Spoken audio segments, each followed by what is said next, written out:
Sinon, comment devenir cette personne qui se complète elle-même et qui n'attend pas que ce soit quelqu'un qui vienne la compléter ou que ce soit les autres qui viennent combler un vide qu'elle ressent.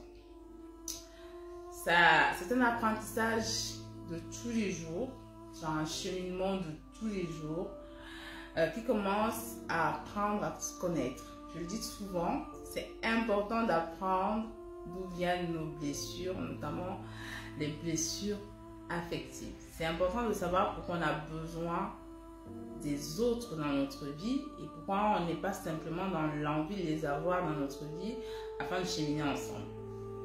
Alors, pourquoi est-ce que le besoin s'installe? C'est parce qu'il y a un manque significatif qui est incrusté depuis notre temps d'enfance. Et ce manque-là, nous n'arrivons pas nous-mêmes à le combler parce qu'on nous a enseigné que c'est les autres qui devraient le combler. Notamment, ça commence par l'amour que nos parents devraient systématiquement nous apporter parce qu'ils sont nos parents. Ça devient comme une obligation pour nos parents de nous apporter de l'affection. Et quand ils ne nous apportent pas cette affection, donc il y a une sorte de manque, d'incomplétude qui s'est mise en place. Et on va donc rechercher ce manque affectif dans nos autres types de relations. Le problème, c'est qu'on nous a enseigné ça, mais qu'on ne nous a pas enseigné que même étant petit, c'est à nous de nous donner cet amour. On ne peut pas complètement se protéger d'un parent malfaisant parce qu'il y a des parents qui ne sont pas cool du tout, ça on le sait.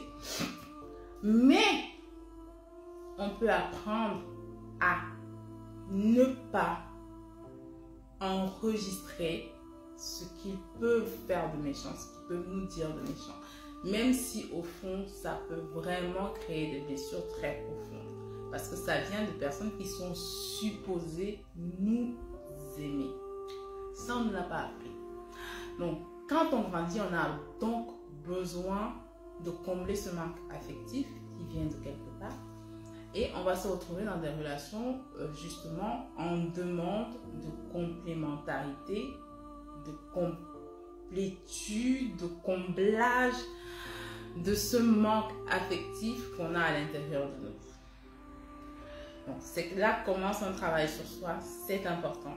Pour pouvoir sortir de la dépendance affective, c'est important. Pour pouvoir sortir de la dépendance émotionnelle, de trouver le moyen de combler tout ça en apprenant à nous aimer et à pardonner également à ces personnes-là qui étaient censées justement nous apporter cette complétude dans l'enfance d'après ce qu'on nous a dit et qui ne l'ont pas fait, d'où ce grand vide émotionnel aujourd'hui.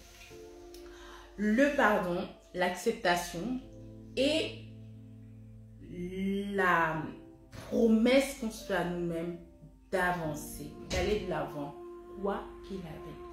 C'est déjà un premier pas pour commencer à travailler sur nous, pour commencer à nous accepter tels que nous sommes, que de se dire que ceux qui étaient là pour nous montrer le chemin dès la base ont fait de leur mieux.